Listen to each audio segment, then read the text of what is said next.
Miss Hyacinth Batang in the Vlog, hindi ko masasabing another day, another vlog na naman tayo. Dahil itong vlog na ito ay kaganapan kahapon. Tara!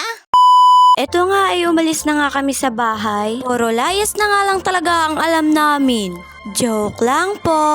Ito nga ang daan papuntang Panganiban. Shortcut nga pala ito sa kanila. Ayusin na nga ang daan dito. Pinahinto ko nga muna saglit ang partner ko at sabi ko ay videohan na. At ang ganda talaga ng view. Tuhan nga namin ang partner ko na maganda ang sunset. Sipagan nga lang natin magparabablog at makakamit din natin ang minimithi. Sport nga pala tayo at andito na tayo sa Panganiban. Wala na ang dagat. Hindi na talaga kita. Sabi nga pala, susunduin namin si mother-in-law.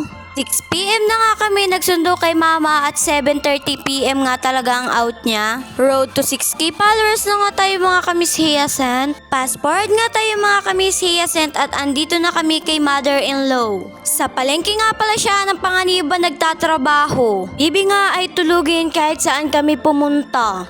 Karga na nga siya ng papa niya at ako ay nangalay na kanina. Binigay yan ng mama mo para sa anak mo, hindi para sa'yo. Wala nang matitira sa anak mo. Huwag nga kalimutan mag-follow, like, and share. Bye!